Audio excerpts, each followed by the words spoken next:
আগামীকালের চূড়ান্ত পর্বে যদি সফলভাবে শেষ করতে পারি তাহলে একটা বৃহৎ কার্যক্রমে আমরা সফলভাবে সম্পন্ন করতে পারবো বলে বিশ্বাস রাখি। গতানুগতিক ধারার যে ছাত্র রাজনীতি, যে শোডাউনের রাজনীতি, আধিপত্য বিস্তারের রাজনীতি, এই বিষয়গুলো থেকে আমাদের নেতাকর্মীদের পুরোপুরি বের করে নিয়ে আসতে সক্ষম হয়েছে। এজন্য আমাদের সময় লেগেছে।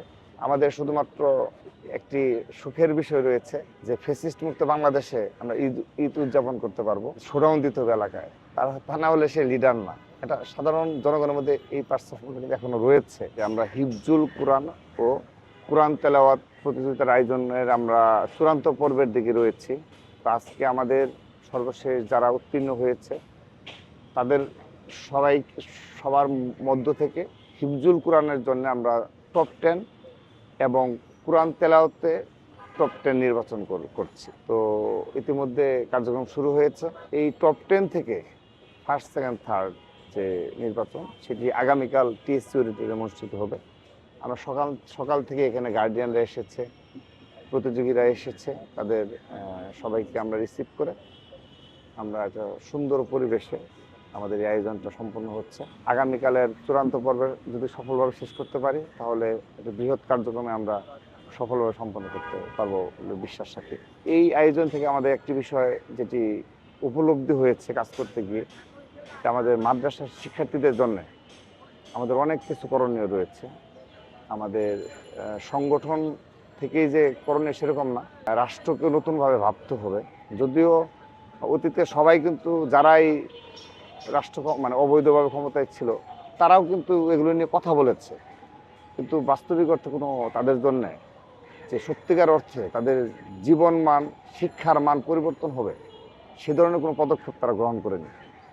তো আমি আশা রাখি যে আগামীতে অবশ্যই তাদের জীবন ব্যবস্থা এবং অপরাপর যে রাষ্ট্র যে সুযোগ সুবিধা আমরা বিশ্ববিদ্যালয় শিক্ষার্থী হিসেবে ভোগ করি তারাও যেন সেজন্য সুযোগ সুবিধা পায়।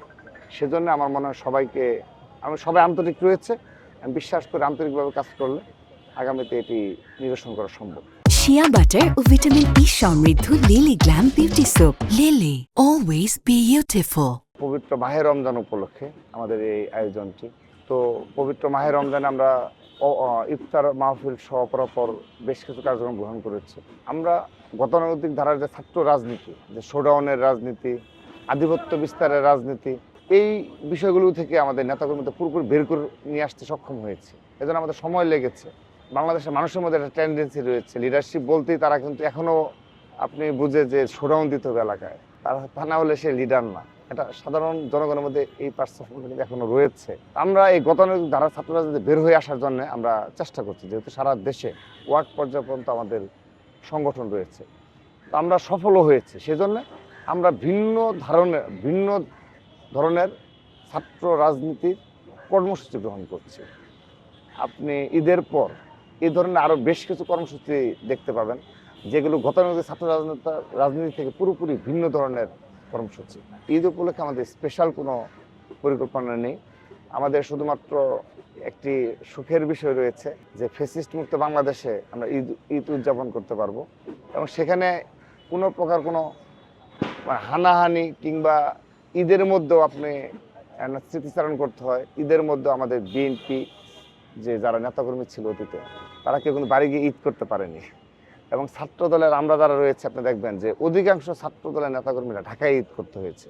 বিশেষ করে ঢাকা বিশ্ববিদ্যালয়ের যে শিক্ষার্থীবৃন্দ যারা রয়েছে তারা কিন্তু দেখবেন অধিকাংশই এই ঢাকায় ঈদ করতে হয়েছে, কারণ তাদের এলাকায় মামলা রয়েছে। অবৈধ আওয়ামী লীগ সরকার এই ধরনের প্রতিহিংসামূলক রাজনীতি বাংলাদেশে করে গিয়েছে। তো এবার আমাদের সুখের বিষয় হলো এবার আল্লাহর রহমতে সে ধরনের পরিস্থিতি নেই। সেটা আমাদের ছাত্রদলের নেতাকর্মীরা স্বতঃস্ফূর্তভাবে যার যার বাড়ি গিয়ে বাবা মার সাথে, পরিবারের সাথে এবং তার সমাজের লোকজনের সাথে স্বাভাবিকভাবে মেলামেশা করে সুন্দরভাবে ঈদটা উদযাপন করতে পারবে। এটি আমাদের জীবনে অনেক বড় পাওয়া।